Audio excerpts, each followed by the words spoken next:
সুপ্রিয় সাংবাদিক ভাই বোনেরা, আমরা বিএনপি পরিবারের প্রধান পৃষ্ঠপোষক আমাদের প্রিয় নেতা বিএনপির ভারপ্রাপ্ত চেয়ারম্যান জনাব তারেক রহমানের নির্দেশে এবং তিনিই প্রথম আমাদেরকে নির্দেশ দিয়েছেন এই পরিবারের সাথে যুক্ত হওয়ার, পরিবারের খোঁজ খবর নেওয়ার। মাইলস্টোন স্কুলের যে শোকাবহ এবং বেদরবিধুর ঘটনা আজও সারা জাতিকে কাঁদায়। আমি আল্লাহর কাছে এই মোনাজাত করি, আল্লাহ যেন বেহেশত নসিব করেন।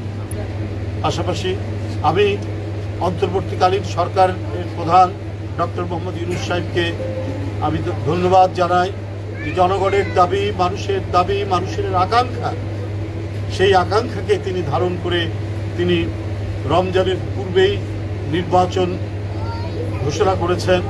আমি মনে করি তিনি শুধু রাজনৈতিক দল নয়, জন আকাঙ্ক্ষার প্রতি শ্রদ্ধা জানিয়ে তিনি এই ঘোষণাটা দিয়েছেন। এবং আজকে আমরা যেটা খবরের কাগজে দেখেছি, নির্বাচন কমিশনকে প্রধান উপদেষ্টার কার্যালয়ে চিঠিও দেওয়া হয়েছে যে অতি শীঘ্র শিডিউল ঘোষণা করা এবং নির্বাচনী কাজকর্ম শুরু করা। এবং এই সরকার সমস্ত জন আকাঙ্ক্ষাকে ধারণ করবেন, এটাই হচ্ছে মূল কথা।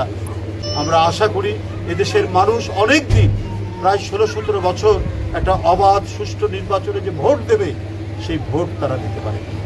আজকে যাদের বয়স 30-32 বছর, তারাও ভোট দিতে পারেনি প্রায় 16 বছর। এমন এক ভয়াবহ অপকর্ম তৈরি হয়েছিল। এই অপকর্মে আজকে ছাত্র জনতার এই অভূতপূর্ব গণ অভ্যুত্থানে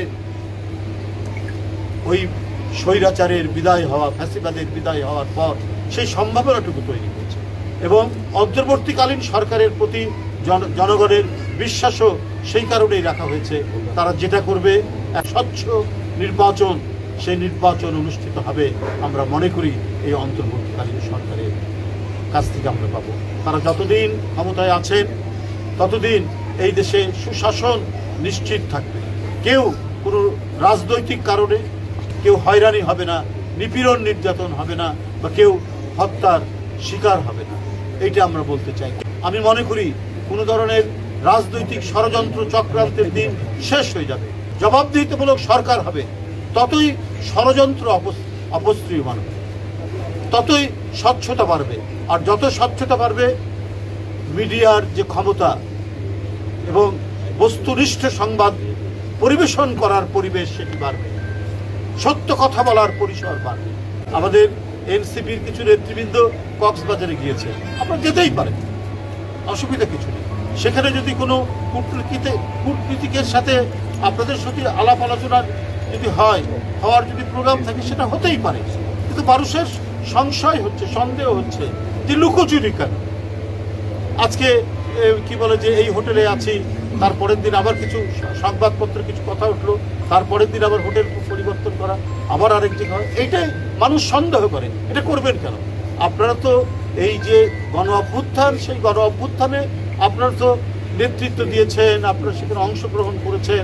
জনগণ চায় এই যারা গণতন্ত্র ফেরানোর আন্দোলনে যারা কাজ করেছে, তাদের প্রত্যেকটি ক্ষেত্রে স্বচ্ছতা থাকে। কিন্তু আজকে জনমনে আপনারা কেন সুযোগ তৈরি করে দিচ্ছেন? কেন আপনাদের নিয়ে বিভিন্ন কথা হচ্ছে? আপনারা যে কোনো কাজেই যেতে পারেন, যে কারোর সাথে সাক্ষাৎ করতে পারেন, সভা করতে পারেন, ওটা প্রকাশ্য জানিয়ে দিন। সেটা আপনারা মিডিয়াকে বলেন, তাহলে তার কোনো প্রশ্ন আসে না। আকাঙ্ক্ষার অনেকখানি প্রতিফলন আছে, তারা যেটা আকাঙ্ক্ষা করছে এবং যে সেন্টিমেন্ট, সেই সেন্টিমেন্টের আমি বলবো যে প্রায় অধিকাংশই এর মধ্যে প্রতিফলন। অল্প কিছু তো সেটা থাকতেই পারে, কিন্তু ঢালাওভাবে কোনো আমি মনে করি কারো দিক থেকেই কোনো মন্তব্য করা উচিত না। কারণ আমরা যেটা দেখেছি, গণতন্ত্রের যে মূল স্পিরিট, যে চেতনা, সেইটা এই